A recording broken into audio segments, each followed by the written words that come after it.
अब हम थोड़ा सा डिफरेंस देखते हैं भाई रैम एंड रोम में क्या कंपैरिजन है, क्या डिफरेंस है, ठीक है। अच्छा, तो कंपैरिजन अगर हम देखें तो पहला पॉइंट क्या कहता है, RAM stand for random access memory. It means that ये दो काम करती है रैंडमली, रीड एंड राइट दोनों का काम, क्योंकि टेम्परेरी है। अगर मैं कंपैरेटिवली रोम की बात करूं तो रोम stand for read only memory.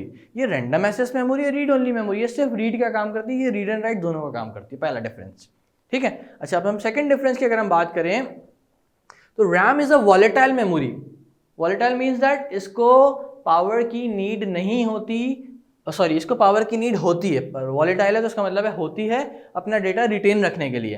पर अगर हम रोम की बात करें तो ये नॉन वॉलेटाइल है, ये नॉन वॉलेटाइल है। इसका मतलब क्या है कि इसको पावर की नीड नहीं है, इसके अंदर एक बार मैं डेटा स्टोर करवा दिया वो परमानेंटली स्टोर हो गया। अब बेशक पावर डिस्कनेक्ट हो जाए वो डेटा वहां से रिमूव नहीं होगा अनटिल एंड अनलेस हम लोग खुद से डेटा रिमूव ना करवा दें। Is that clear?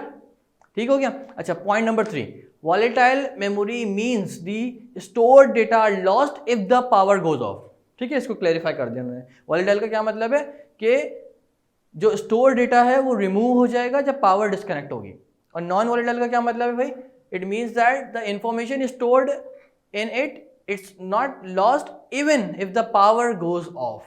पावर बेशक ऑफ भी हो जाए, उसका कंटेंट रिमूव नहीं होगा, इनको नॉन वॉलेटाइल कहा जाता है। गॉट इट ना? अच्छा, next point, RAM data can be read, erased और मॉडिफाइड। रैम का डेटा मैंने अभी बताया रैंडम काम कर रहे हैं, क्या रीड भी हो रहा है और राइट भी हो रहा है। ऑब्वियसली जब रिमूव होगा पुराना तभी तो राइट होगा, तो ये रीड भी हो रहा होता है, इरेज भी हो रहा होता है, मॉडिफाई भी हो रहा होता है, ठीक है। अगर हम रोम की बात करें तो ROM data is only read, ठीक है, ये सिर्फ डेटा को रीड करती है, ROM randomly read and write के काम नहीं कर सकती। Is that clear? Okay, now come to the last point, that is RAM speed is high and ROM speed is slow as compared to RAM. What is the reason right there? RAM की speed fast है क्योंकि इसको randomly दोनों काम करने हैं, read and right का। जैसे हम कोई नया टास्क एग्जीक्यूट करना स्टार्ट करेंगे, ऑब्वियसली पुराने को मॉडिफाई होना पड़ेगा, मतलब रिमूव होना पड़ेगा ताकि हम नए को मॉडिफाई कर सकें उसके ऊपर।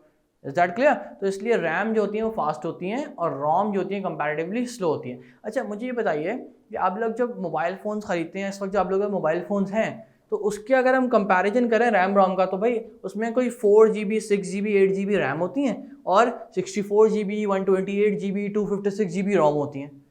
रोम का जो कैपेसिटी है ऑब्वियसली वो रैम से कई गुना ज़्यादा होती है। क्यों? रैम फास्ट होती है तो उसको इतनी ज़्यादा हमें यूज़ करने की ज़रूरत ही नहीं पड़ती, हम उसको लिमिटेड अमाउंट पे यूज़ करते हैं। Is that clear? और रोम ऑब्वियसली जो परमानेंट डेटा स्टोर हो रहा है वो उसको एडिटेबल डेटा नहीं है, तो हम क्या करते हैं उसको एक अच्छी कैपेसिटी की रोम्स यूज़ करते हैं। Is that clear? Is that clear to everyone? आप सब ने अपने फ़ोन में रैम रोम देख के ऑब्वियसली फ़ोन परचेज करते हैं, सबके फ़ोन में भी है, सबको इस बात का आइडिया भी होगा, ठीक है। Okay, very good.